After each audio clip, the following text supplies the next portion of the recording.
right, Isaiah, welcome to Lesson 4, Barriers and Solutions. Are you ready to learn how to plan for your behavior goal? Let's begin. But first, remember that we have those two rules. Your eyes are on the screen and your ears are listening. Your thinking brain is turned on and you are ready to say or point to your answer. Okay, let's get started. So welcome back to Goal Setting Lessons. We've talked about the 3 parts of goal setting lessons. Say them with me. Part 1 is set a goal. Part 2 is make a plan. And part 3 is adjust the plan. Say them by yourself this time.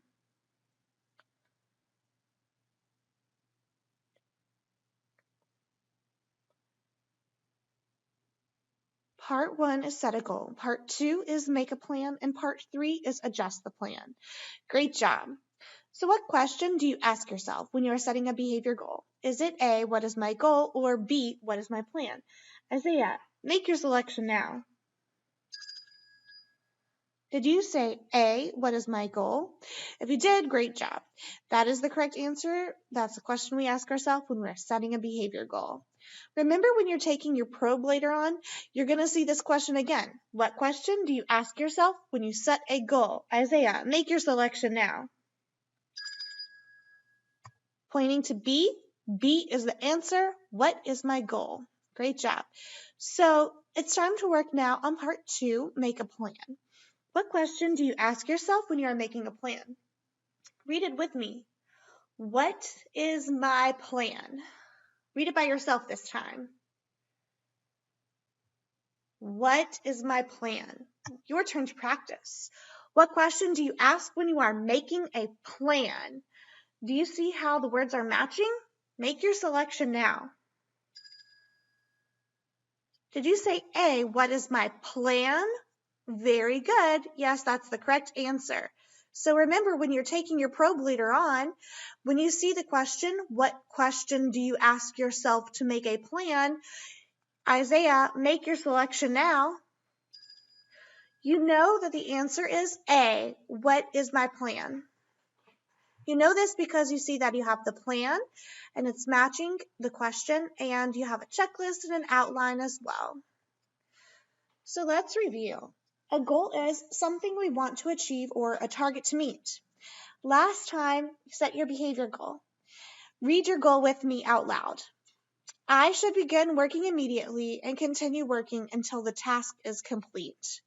Remember that we are looking for this symbol of the guy in the desk, and he's working very hard and he's doing all of his work until the work is finished. So remember, we're talking this time now about what you can do to improve your behavior. Isaiah, make your selection now. Pointing to C because C is about working immediately and continue working until the task is complete. And this guy is sitting at the desk, and this is the symbol that we're looking for the entire time. These are very consistent throughout all of our lessons, right? Okay, so today we're talking about something new, barriers. Let's define barrier. A barrier is something that gets in the way of reaching a behavior goal. Here are some examples of barriers. For example, if your goal is to begin working immediately until the task is complete, a barrier might mean I don't want to do work. I always need a lot of help.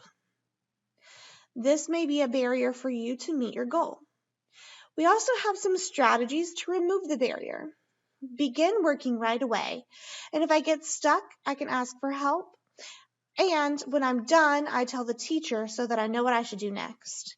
This is very much supporting our behavior goal. It has the symbol of the guy working at the desk. It has what's called time to start symbol, which means that we're not wasting any time. We're starting immediately. And it also has a symbol here called a cue card reminder. We're going to talk about this tool later. This is a tool that's going to help us to meet our goal of starting to work immediately and continue working until the task is complete.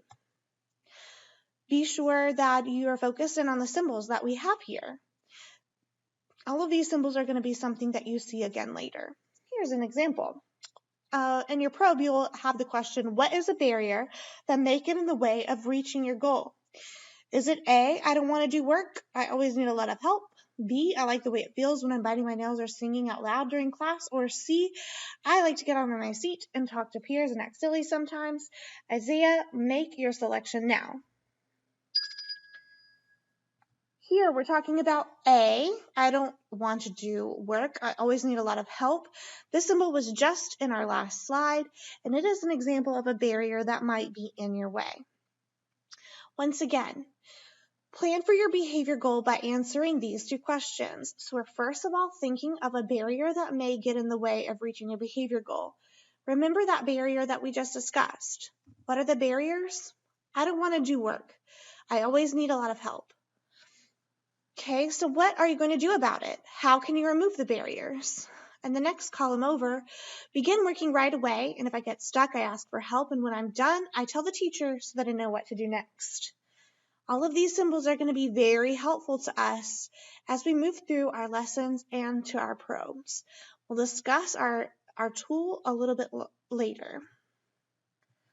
Okay, so today we've talked about removing barriers to meet your behavior goal. Next time, we will think about the steps to take so that you can meet your behavior goal. Say your behavior goal again. I should begin working immediately and continue working until the task is complete. Great job today. Thank you for all of your attention, and let's take the probe. Remember that you're very focused on the lessons that we've discussed today. What happens in our lessons is very consistent with our probe. So make that connection. Great job.